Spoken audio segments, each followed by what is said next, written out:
सत्साई बहन जी, आप कह रही हैं कि कल आपके भगत भाई का जो ऑफिस है वहाँ पर मंदिर का उद्घाटन है और स्पेशली मंदिर के उद्घाटन के लिए उनकी जो बस है जो उनको लाती है ले जाती है कल 1 घंटा पहले आएगी। तो कल उन्हें जाना चाहिए या नहीं जाना चाहिए? देखिए, ऑफिस जाने में कोई दिक्कत नहीं है, कोई प्रॉब्लम नहीं है। अगर वो 1 घंटा पहले जो बस आ रही है स्पेशली लोगों को मंदिर के इनॉग्रेशन के लिए इकट्ठा करने के लिए, उस बस में भी वो जा सकते हैं, लेकिन उनको ध्यान रखना होगा जब ऑफिस में वहाँ जाने के बाद में मंदिर का उद्घाटन हो उस समय उन्हें उद्घाटन में शामिल नहीं होना है। ना वहाँ पे लाइन में लगना है, ना वहाँ पे कोई प्रसाद लेना है, ना वहाँ पे जो पंडित वगैरह बुलवा कर जो पूजा पाठ की जाएगी ना उसमें बैठना है, ना कोई सहयोग करना है। तो बस में जाने में कोई दिक्कत नहीं है क्योंकि बस उनकी ऑफिस की है और उस बस में जाने के बाद 1 घंटा बाद अपनी ऑफिस में अपना रेगुलर काम जो करते हैं वो कर सकते हैं।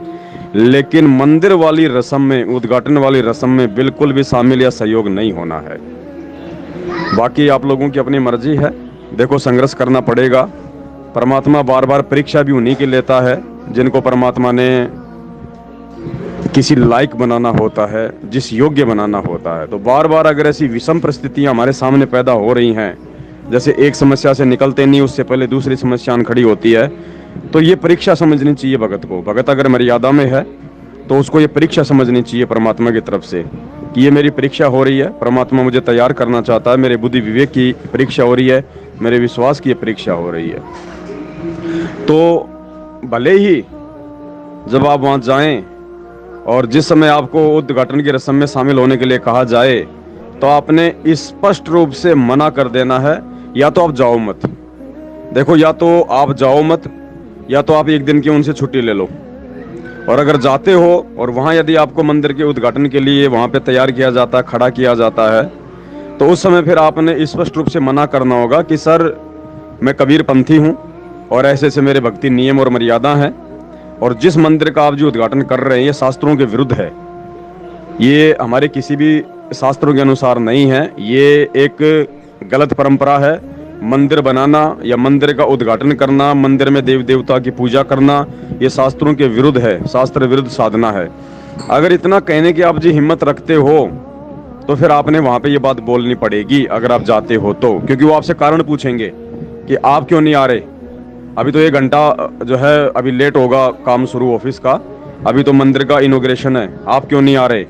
तो अगर आप इतनी हिम्मत रखते हैं सच बोलने की तो फिर आप जाइएगा, कोई दिक्कत नहीं है। देखो भगत जी, जॉब जाए तो जाए, राजाओं ने राज त्याग दिए, नरसिंह भगत ने 56 करोड़ की संपत्ति त्याग दी, दुनिया ने अपने बाल बच्चे त्याग दिए इस परमात्मा की प्राप्ति के लिए, फिर भी उनको नहीं मिला। आज हमें परमात्मा सहज में मिल रहा है, हमारे सामने आके खड़ा हो गया भगवान, और उसको प्राप्त करने के लिए यदि हम 10, 20, 50 हज़ार रुपए की नौकरी के लिए डरेंगे, सहमेंगे, तो फिर हम भगत नहीं हैं। तो नौकरी जाए तो जाए, आप परमात्मा के नाम पे कुर्बान कर रहे हो ना। बलक बुखारे के बादशाह ने तो 16,000 रानियां, 18 लाख घोड़े और इंद्र से भी ज्यादा सुखदायी शासन को लात मार दी परमात्मा के लिए, जबकि उस समय तो परमात्मा ने किसी का पूर्ण मोक्ष भी नहीं करना था। तो भगत जी, आज परमात्मा ने हमें जिस समय में लाके खड़ा किया है, पूरा ज्ञान दे दिया, भगवान ने अपने ऊपर पूरा विश्वास करवा दिया है, 100 चमत्कार कर दिए हमारे साथ में, शास्त्रों से साबित कर दिया है। बाकी परीक्षा लेगा भगत जी, विषम परिस्थितियां परमात्मा पैदा करेगा भगत के विश्वास के लिए, उसके ज्ञान को परखने के लिए कि अभी भगत कितना तैयार है, कितना तैयार नहीं है। तो दास का तो विचार यही है, या तो आप जी कल की छुट्टी ले लो, कल की छुट्टी नहीं ले सकते हो और जाना जरूरी है, और आपको अगर मंदिर उद्घाटन के समय वहां बुलाएं तो आपने फिर स्पष्ट रूप से दूसरे प्रकार की बहानेबाजी ना करते हुए कि मेरे सिर में दर्द है, सर मैं आ रहा हूं, अभी आया सर, अभी आया मैं, इस प्रकार की बहानेबाजी ना करते हुए स्पष्ट रूप से आपने अपने गुरु के ऊपर विश्वास करते हुए कि नौकरी जाए तो जाए, ऐसी नौकरियां परमात्मा लाख दे देगा। सच्ची नौकरी परमात्मा की भक्ति है, परमात्मा की सेवा है, सच बोलना सच्ची नौकरी है।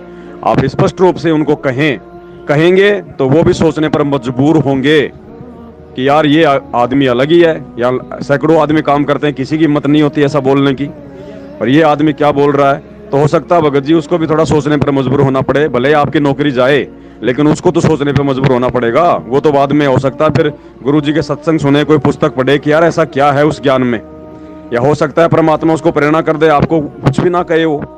तो ये हमारी परीक्षा है, हमने हर हाल में अपने परमात्मा के ज्ञान के विरुद्ध नहीं जाना है, परमात्मा की मर्यादाओं के विरुद्ध नहीं जाना है। बाकी देखो आपकी अपनी मर्जी है, आपका अपना बुद्धि विवेक है। इस समय दास केवल सलाह दे सकता है, उस सलाह के ऊपर चलना ना चलना ये आपका अपना निर्णय होगा।